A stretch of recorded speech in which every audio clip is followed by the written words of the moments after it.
Cool. Hey everyone, welcome to the TRU Training and Education Series. My name is Kat. I am the TRU administrator, and I am here with Chris Bauman, and we're going to talk to you a bit about the Scrum. So Chris is a USA Eagle. He's played in New Zealand, in the Premiership, in England, played in the 2015 World Cup for the USA, and plays here in Texas with the Austin Blacks. Thanks for coming on with me, Chris. Thanks, Kat. Thanks for having me. All right. So my first big question, what makes a good scrum? All right. So obviously going forward is the big one. But before that, you kind of need to have stability so you don't get pinged for any random infractions. So you want pretty much stability and control so you don't have to rely on like winning that first like kind of arm wrestle. You just want to be fully in control and stable. And then on the engage, you just want to have the ability to go forward on your own terms. So you say winning the arm wrestle. I know a lot of people talk about like winning that first hit. As a front row player, how hard is it to come back if you lose that hit? Well, these days you're actually not supposed to have like any real battle at this phase. You're kind of just supposed to let the other person get a good arm position. You get a good arm position. There's no axis scrumming anymore. You can't put your head on the other guy's shoulder. You just have to kind of just be stable. And then there is still a competition to just win that couple 3 inches maybe. So is there any, I mean, I know I'm a referee, but is there anything you still kind of try to throw in there in case the referee's not calling it that really gives you like an upper hand over the other front row? Well, you just want to be able to be in control at all times. So like I've been having issues where I'll win the space, but then I'll get pinged for like not hitting and holding. So you actually kind of just want to hit, get in the strongest pushing position possible, and then when it's time to come to push, you're able to just kind of outmuscle him via like a all-eight shunt. So everyone does actually have to, I mean, this is going to sound silly, but everyone does need to put in effort in the scrum. I played as an 8-man, so I always thought the flankers weren't doing anything. Yeah, definitely. Everybody's pushing. It's over in England, that's a big thing. Like that's like the difference is like the loose forwards pushing. Over here, you can kind of still get away with just a tight 5 doing all the work, but it's definitely easier when all 8 are coordinated and pushing 100% together, Fair which enough. is very hard to teach. Fair enough. What would you say is the most important part of like role in the scrum for the front row versus the locks versus the loose forwards? It's just kind of like everyone's trying to get in that optimal pushing position. So if you find yourself in a bad pushing position, like your like instinct is to move your feet and try to get in a better one, but you can't really do that because if you're moving your feet, then your scrum is gonna be coming under pressure and putting that on the other 7 guys. So you kind of have a responsibility to just after that initial hit, you're like not trying to move your feet at all. You're just battling to maintain like a good shape. Would you say like the front row is more responsible for keeping the, I think you said like stability? Is that like more on the front row? And then I've heard the second row, the locks do more of the firepower and the pushing, but how do you feel? I mean, when you're actually in there, so. Yeah, so I just try to get into that what I'll call like the lock position, where I'm just locked in that optimal pushing position, and then I'll let the second row and flanker kind of drive me through. Okay, But so you're like the battering ram, and somebody else is doing all the pushing pushing work. sure. I mean, you're definitely putting weight in yourself, but if you like try to put too much weight in, you get like disconnected from your second row. So it's kind of like a fine line of maintaining shape and exerting pressure.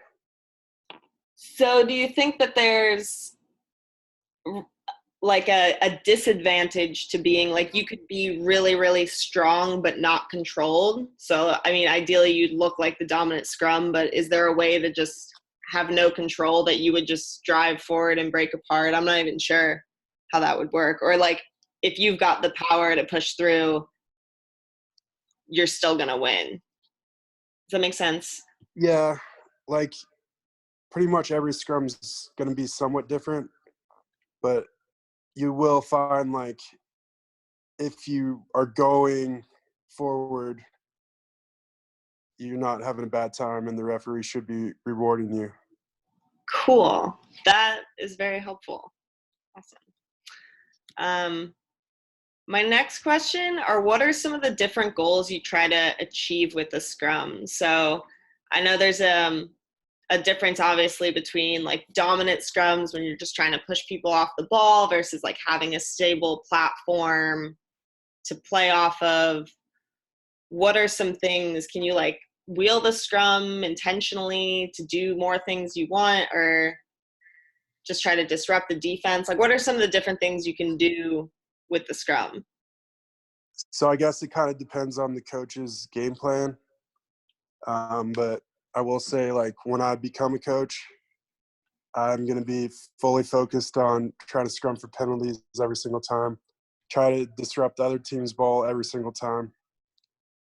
And basically, my goal is to win 50 meters from a kick so I don't have to go 50 meters through running through multiple phases. And really the goal is to just demoralize the other team by Make them them knowing fear that like every scrumming. single scrum is going to be not a very good time. So it drains them of energy and it drains their morale. So Does that really get into the heads of the opposing forwards? Like, if you're just losing every scrum and you're just getting killed, does it affect the rest of the game? Or do you think it just yeah, affects for that sure. piece? It's terrible. I mean, if you've ever been on the other end of it, it's not fun. And what kind of sucks nowadays is it seems like the referees kind of take pity more on the team that's going backwards, whereas in the olden days it was just too bad, so sad. So I did learn the hard way. So nowadays I'm just trying to pass it forward. Yeah, I And mean, I think that's really interesting. I know as a referee, a lot that's hammered into us is about safety. Um, but me personally, I think there's an argument to, is it the losing team's fault that they're in an unsafe position? And I hear that a lot from front row players. They're like, yeah, it is their fault they're in an unsafe position because you were doing everything right. You were dominant. So, yeah, and it just kind of comes down to the training and the time you spend in the weight room and the time you spend at training, like as a collective 8 scrummaging. So like you're not going to fix your scrum overnight. So if you do practice and practice, it should always be a weapon that's there, especially in America, because no one's really training that much, like in terms of learning the ins and outs of the scrum and the maul. So at club level, it should be pretty easy. yeah, definitely. So we kind of mentioned this. What if your team, let's say your team is not good at scrummaging and you're just getting blasted over? how should you change in that specific game? So it's just one game, you're getting totally demolished. How should your game plan, your mentality change for the scrum? So you're not gonna like change it overnight. So if you're having to change it in game, you're pretty much gonna be on your own put in. It's just gonna be hit, try to get the ball to the back, and get it out. So it's completely different game plan. You're just kind of in crisis mode where you just get to the ball back, get it out, get back to open play.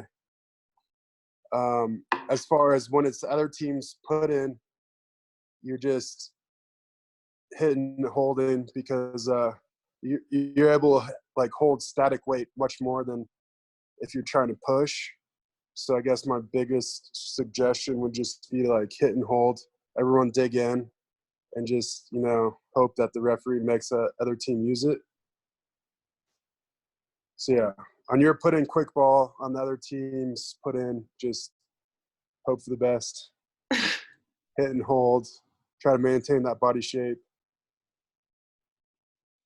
And yeah, not much you can do. So so that's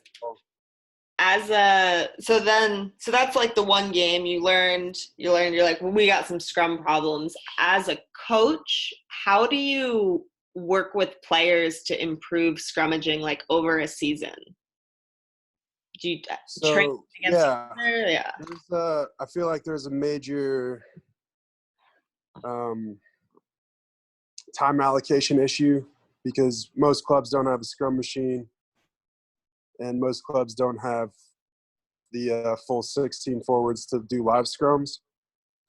So my suggestion would be to get a scrum harness, get them in that strong body shape, just do one-on-one scrums, just focus on teaching the players how to get in that optimal body shape and get them in the gym, working their neck muscles, working their calf muscles, getting the flexibility in their ankles to where they can kind of get more studs in the dirt.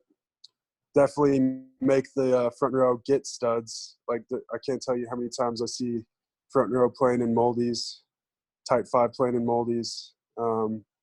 That's pretty much the biggest thing you can do immediately is like make sure the players have the right equipment.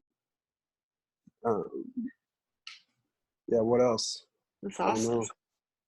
Well, how about as like an individual player? Like if you play prop and you want to be better at scrummaging, maybe you're trying to play for a higher level team and you just need to improve.